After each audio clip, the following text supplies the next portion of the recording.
Assalamualaikum dan salam perpaduan. Tiba masanya untuk Suara Serumpun untuk musim yang ketiga. Hari ini dah pun masuk episod yang ke-10. Tanggal 28 Disember 2022 bersama-sama saya Ziana Nasir, dan waktu ini kita juga nak bersama-sama penyiar dari Antara Digital Media Jakarta. Kita ada Nita dan juga Demi. Assalamualaikum. Hola. Waalaikumsalam Ziana. Halo.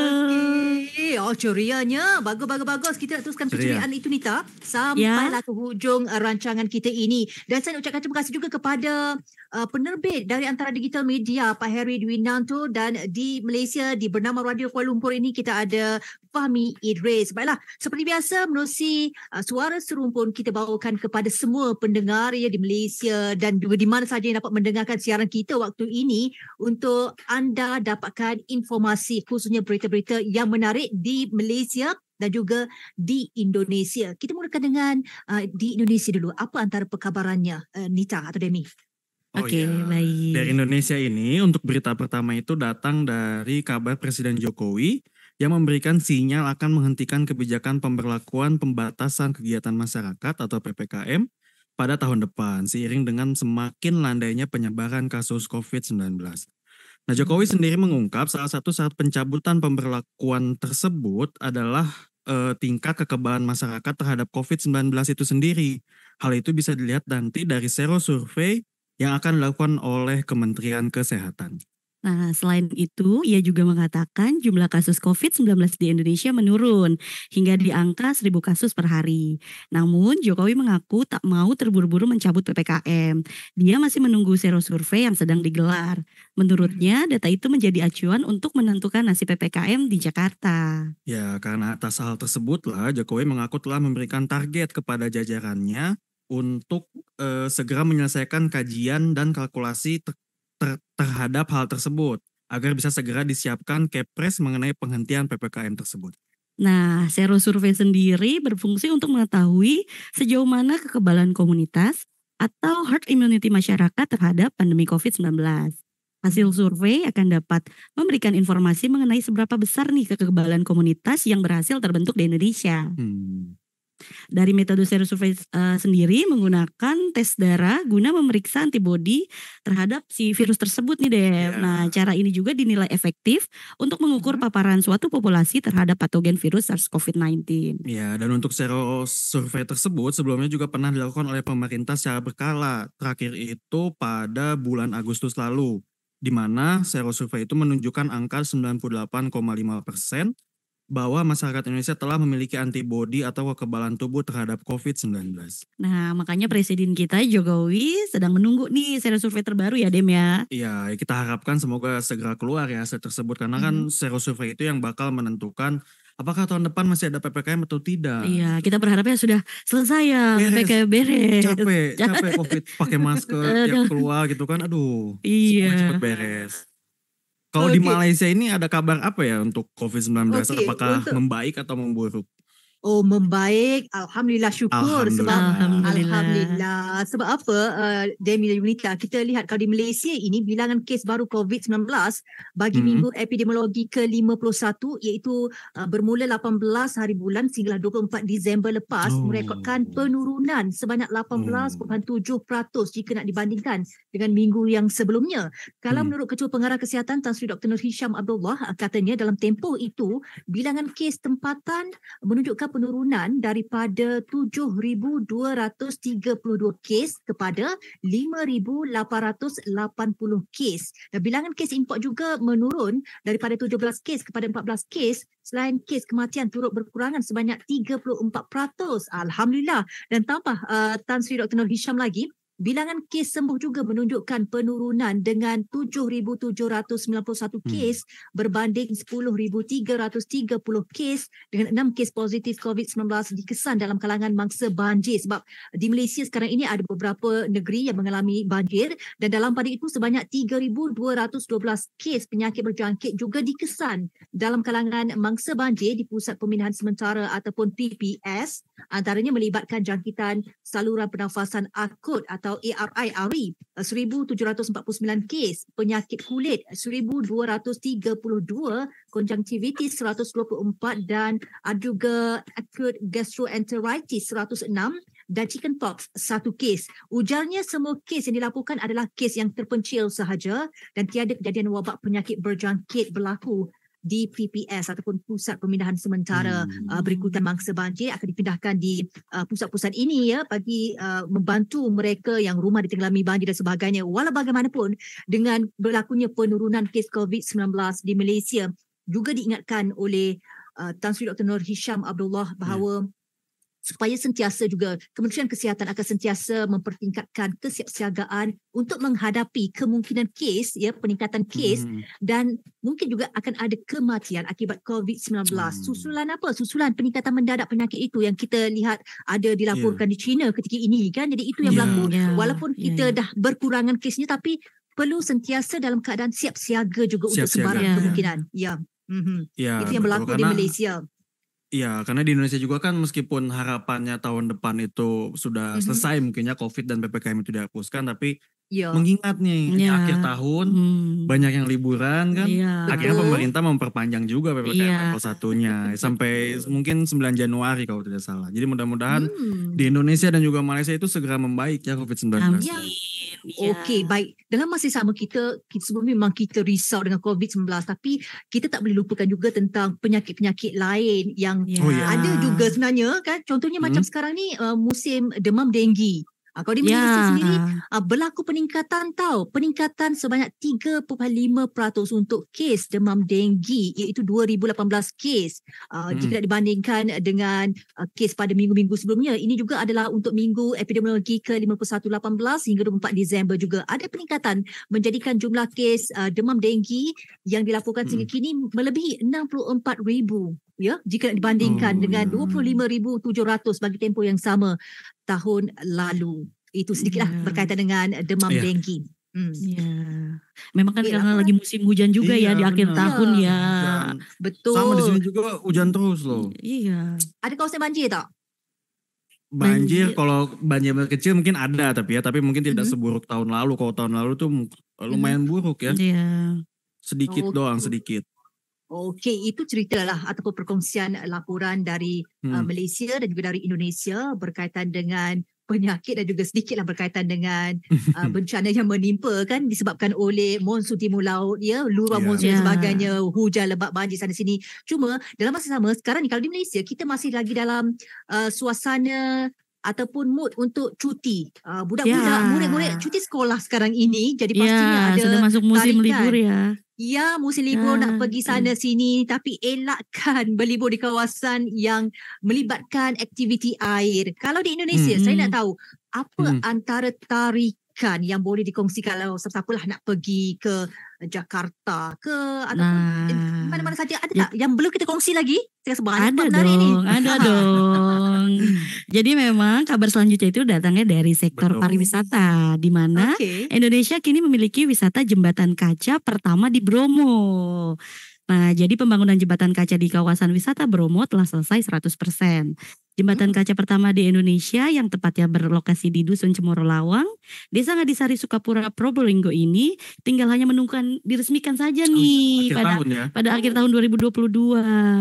Jembatan yang dibangun dengan masa pengerjaan 1 tahun lebih sejak September 2021 itu membentang dari kawasan Bukit Seruni Point dengan panjang 120 meter, lebar 1,8 meter dan 3 meter dengan kedalaman jurang 80 meter. Seru dalam tuh. Tapi dalam sekali. Tinggi. Karena juga wisatawan atau pengunjung yang datang ke sana itu bisa melihat keindahan eksotika gunung di sekitarnya. Bahkan di saat cuaca cerah, mereka bisa melihat 3 gunung api aktif sekaligus dari jembatan tersebut. Gunung api tersebut itu ada Gunung Bromo, Semeru dan juga Batok di sisi utara. Dan juga di sisi selatannya, pengunjung yang berada di tengah jembatan kaca bisa melihat perbukitan, jurang, dan juga lahan pertanian milik warga suku Tengger. Seru sekali ya Ziana ya. Seru sekali. Meskipun Itulah. meskipun dikerjakan dalam waktu yang cukup singkat, jembatan tersebut tidak sembarangan dibuat. Pasalnya, konstruksi jembatan kaca terpanjang di Indonesia ini memiliki penyangga tiang bor dan sumuran. Sistem struktur lantai atau dek jembatan gantung juga berupa kaca pengaman berlapis yang terdiri dari 2 lembar kaca atau lebih yang direkatkan satu sama lain dengan menggunakan satu atau lebih lapisan laminasi dengan total ketebalan 25,55 mm.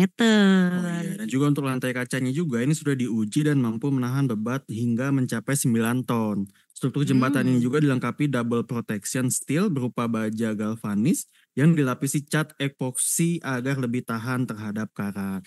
Tuh jadi aman Kak Nita. Iya sih, jadi pengen ke sana ya. Pengen ke sana. Iya, jadi kayak keindahan kita mencoba sensasinya ya. Iya kan salah satu jembatan kaca, terus bawahnya pemandangan. Nah itu dia, pertama kali di Indonesia. Pertama kali, cuma yang jadi pertanyaan Ziana. Demi 1 ton apa 9 ton nih? Janganlah begitu Kak Nita. Tapi kalau Demi dan Nita yang naik, kira-kira gimana? Pasti kuat dong. Kuat ya? Masih kuat. Kuat pasti.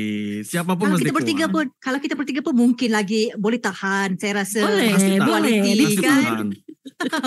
Tapi bagi mereka yang fobia dengan ketinggian, saya rasa mesti mereka surrender. Berani. Angkat tangan. Tapi Kak Nita berani? Berani. Kalau Ziana sendiri berani gak ketinggian atau kedalaman seperti itu? Ada sedikit rasa takut tapi belum coba belum tahu. Belum coba belum tahu. Belum coba belum tahu. Mungkin nanti kalau datang ke Indonesia bisa coba. Iya pastinya. Harus ya, wajib. Iya nanti kita naik beratur bertiga macam tu kan. Kita harap kuat. Kita harap kuat, okey. Dan kita harap dengan tarikan berkenaan akan mendatangkan lebih ramai lagi pelancong bukan saja pelancong domestik tapi antarabangsa. Betul. Karena ini juga sebagai harapan untuk mendongkrak perekonomian ya. Khususnya di sektor pariwisata gitu. Okey, itu di Indonesia, di Jakarta. Tarikan yang terbaru untuk anda semua. Ada jambatan kaca pertama, wisata jambatan kaca pertama di Indonesia. Kalau di Malaysia, okey, ini bukanlah tempat yang tinggi, bukan jambatan gantung dan sebagainya. Tapi ini fenomena air pasang besar. Kalau kita sebut tentang fenomena air pasang besar, apa yang terlintas di fikiran Demi? Banjir? Banjir? Takut. Aduh, Bisa banjir.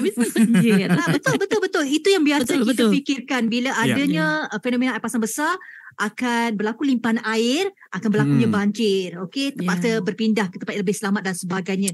Cumanya apa yang lainnya dan juga yang menariknya tentang fenomena air pasang besar ni yang berlaku di Taman Negara Tanjung Piai Johor terus menjadi tarikan pelancong dan penduduk setempat ya, terutama ketika musim cuti sekolah jadi tarikan pula, bukan takut nak main air ke apa, tidak, tapi jadi tarikan. Dan menurut penolong pengurus Taman Negara Tanjung Piai Effendi Abdullah, katanya air pasang besar berlaku sejak 22 Disember lepas dan dijangka berterusan dengan ketinggian maksimum 3.6 meter. Dan fenomena air pasang besar ni bermula pada pukul 10.30 pagi hinggalah pukul 1 tengah hari. Namun pengunjung boleh melihat ketinggian air pasang paras maksimum sekitar pukul 11.15 pagi. Dan pihak Taman Negara Tanjung Piai menyasarkan kehadiran pengunjung dan pelancong hinggalah hujung tahun ini dan seramai 150,000 orang dengan seramai 4,000 pengunjung telah pun berpeluang menyaksikan fenomena air pasang besar berkenaan. Dan untuk tahun ini saja, hingga November lepas ya, Taman Negara berkenaan telah dikunjungi seramai 140,000 orang. Itu yang menariknya. Dan biasanya fenomena air pasang besar ni akan berlaku antara 3 hingga 4 kali dalam masa setahun. Tak perlu takut sebab sekarang ni dah dijadikan satu tarikan baru khususnya bagi mereka yang berkunjung ke Taman Negara di Tanjung Piai Johor ini untuk melihat sendiri kejadian air pasang besar berkenaan. Dah jadi macam pesta sebenarnya. Seru juga kayaknya. Memang ramai. Kalau Nita ataupun Demi boleh Google dan sebagainya pun tengok ada video bagaimana fenomena berkenaan ya di digunakan sebaik mungkin oleh penduduk tempatan juga penduduk luar daripada Johor untuk sama-sama merasai fenomena tersebut yang berlaku di Taman Negara Tanjung Piai. Itu yang menariknya. Jadi, fenomena itu tidak selama yang membawa hal yang buruk tapi hal bermanfaat pun bisa ya. Betul. Sebab kita tahu kalau di Taman Negara berkenaan, Taman Negara Tanjung Piai memangnya ada pelbagai aktiviti yang seringkali diadakan juga sebagai contohlah untuk program cuti sekolah ni, ada program cuti-cuti Malaysia, ada fun ride dan sebagainya ya. Fun ride ini adalah program cuti-cuti Malaysia fun ride penghujung benua Asia sempena Pesta Air Pasang Besar Tanjung Piai 2022. Nampak tak? Dah dijadikan satu program fenomena air pasang besar ni. Dah dalam kalender. Okey. Dan difahamkan juga sebenarnya untuk acara-acara sebegitu, peserta dari Indonesia pun ada dari Singapura sebenarnya. Mereka mengayuh basikal dan sebagainya. Tapi dalam masa yang sama mereka tidak melepaskan peluang untuk melihat fenomena air pasang besar yang berlaku di situ. Nah, itu yang menariknya. Itu yang lainnya. Betul. Karena mesti jarang ya namanya fenomena itu kan jarang terjadi dan juga mungkin hanya di beberapa tempat saja. Gitu. Yang tadinya takut jadi ingin melihat. Betul. Ingin melihat. Jadi pengen ke Malaysia juga ya lihat langsung. Iya, lihat fenomena atau lihat Ziana? Lihat fenomena loh. Di package Nita, di package datang Malaysia, lihat Ziana dan kita lihat fenomena pasang besar yang boleh sama-sama kita rasa nikmati dan juga kita lihatlah beberapa kawasan atau tempat-tempat yang menarik yang ada di Malaysia. Okey? Iya. Okey. Okey, kita nak berehat seketika. Kita kembali selepas ini untuk sama tapi tidak serupa.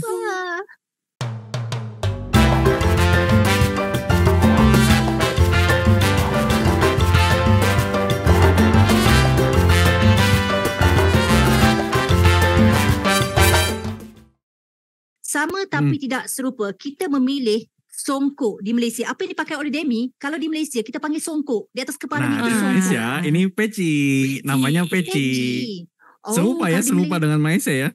Ya, serupa. Cumanya kalau di Malaysia songkok ini merupakan satu kelengkapan ataupun pelengkap bila kita mengenakan, bagi lelaki mengenakan baju Melayu ataupun pakai suit barat ketika menghadiri majlis tertentu ataupun macam sambutan meraikan hari raya macam tu, lelaki akan mengenakan songkok juga untuk acara-acara keagamaan. Itu yang digunakan dan juga dari segi amalan pemakaian di Malaysia. Kalau di Indonesia bagaimana pula dengan peci, PECI, peci sebutannya ya. Nah, kalau Indonesia juga sebenarnya juga ini adalah apa ya, identitas sebenarnya dari seorang muslim pria, tapi juga sering digunakan saat hendak mendirikan sholat. Peci juga sering dijadikan sebagai salah satu seragam wajib di dunia pendidikan yang berlandaskan agama Islam seperti pondok pesantren.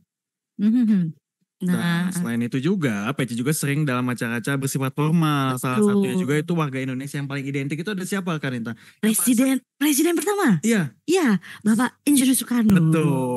Salah satunya dia selalu menggunakan peci. Ya, jadi bisa dipakai untuk kegiatan formal juga. Iya. Di Indonesia seperti itu. Tapi juga ada penyebutan kopiah. Oh iya. Kopiah ya, selain peci juga kita biasanya sebut kopiah ya. Tapi songkok juga sebenarnya biasa disebut juga di Indonesia, tapi memang yang paling sering digunakan itu adalah peci dan juga kopiah. Ya, peci dan kopiah. Ya. Kopiah itu sama, maksudnya sama dengan sama seperti yang digunakan Demi. Nah, ini bisa kopiah, bisa peci, apapun sebutannya, songkok juga bisa. Kalau di Malaysia, kalau kopiah tu biasanya memangnya akan dipakai untuk acara-acara keagamaan ataupun sembahyang dan sebagainya. Tapi bukanlah macam peci, bukan macam songkok tahu. Kopiahnya agak berbeza sedikit sebenarnya, disulam dan sebagainya. Ada jahitannya, tidaklah warna hitam. Kopiah di Malaysia ada pelbagai warna, ada warna putih, ada warna macam krim, ada juga hitam, ada coklat macam-macam warna. Dia ada beza kopiah dan songkok. Kalau songkok berarti seperti yang saya kenakan ya, Ziana ya? Betul. Nah, kalau kopiah bulatkah bentuknya atau sama seperti? Memang bulat. Cuma dan lemas ya, tidak kaku ya? Tidak kaku. Dia ikut bentuk kepala juga. Oh iya sama. Dia macam satu, macam serkup macam tu. Iya. Sama. Di Indonesia panggil apa kalau macam tu? Kopiah. Kopiah juga. Tapi kopiah. Kalau peci kan lebih tegap, kaku ya. Ya, tegap ya. Iya, sebenarnya kan karena memang saking banyaknya jenis gitu ya. Jadi kadang untuk peci, kopiah, songko itu kadang sulit juga membedakan. Iya, nah biasanya tuh kopiah tuh kayak bahannya tuh kayak rajut-rajut itu. Betul. Okey, itulah dia segmen sama tapi tidak lupa datang Malaysia. Jangan sebut peci sebab tak ada siapa-siapa di sini. Kalau orang Malaysia memang peci kita tak tahu. Kena sebut saya nak beli songkok di mana. Saya nak dapatkan songkok di mana. Tapi kalau di Indonesia kita akan nak cari peci. Betul. Peci. Lebih populer peci. Peci. Okey, baik. Sebenarnya ada macam-macam lagi boleh kita kongsikan. Nantikan untuk episod seterusnya sebab hari ini dah episod yang ke-10 untuk musim ini. InsyaAllah ada masa ada ruang kita jumpa lagi ni Tada Nemi ya. Ya, sampai Ziana. jumpa lagi Ziana. Okey, kita jumpa lagi. Assalamualaikum. Dadah. Assalamualaikum. Dah.